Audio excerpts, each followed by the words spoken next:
people. Digital Lech here, with the third installment of my reviews of the new Japanese tank destroyer line. Today, we will look at the Tier 9 tank, the Hori Type 2. Unlike the Tier 7 and 8 tanks, the Tier 9 and 10 are bespoke tanks and not copies of German tanks. And I have to say, when it comes to the Hori Type 2, I actually wish it was based on a German tank. This tank is just not special. It has a few good features but is otherwise just meh.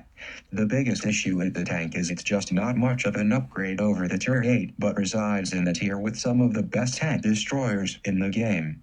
The gun is solid with very good AP pen.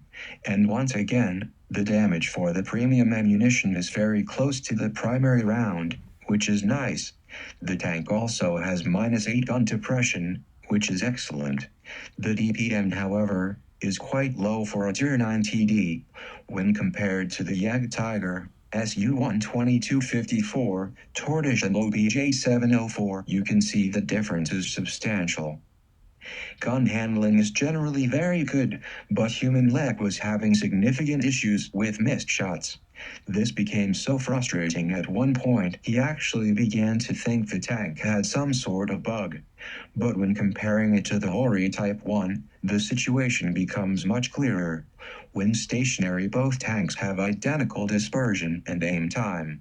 However, the dispersion upon movement or rotation is much higher with the Hori Type 2, and combined with its reduced gun arc, means barrel movement is much more prevalent, and does not allow for snapshots like the Hori Type 1. Human Lech solved this problem by switching his equipment to enhanced gun-laying drive and vertical stabilizer. Mobility is not nearly as good as its Tier 8 counterpart, and requires careful planning to avoid being caught out of position. Still, the speed is sufficient for placing the tank in good sniping positions and relocating to support other parts of the map. Finally, let's look at the armor. On the front, there is some dark yellow and a lot of red. But don't let those colors fool you. As you can see, in the optimal position, using -8 gun depression, the sloped part is actually the strongest, yielding almost 500 millimeters of effective armor. However, the front plate, even when sloped, has an effective armor of only around 255 millimeters. This section will be easily penetrated by most tanks in Tiers 9 and 10, so make sure you stay in cover and wiggle a lot to get bounces. The side armor is improved over the Tier 8, but at 75 millimeters you will still take a lot of HE shots. Please note, this tank is extremely tall, and you stick out over many of the usual hiding spots on most maps. Be aware of your surroundings or you will pay a price.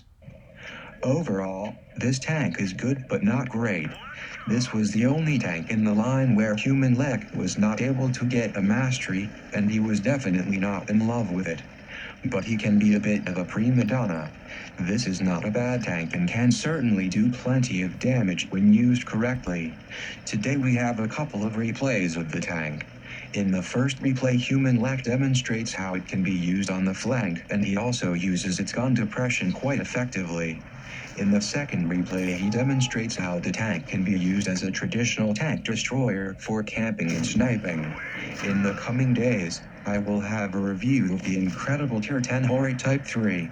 If you are enjoying my reviews of the new Japanese line, please subscribe to the channel because I will have plenty more replays and reviews in the weeks ahead.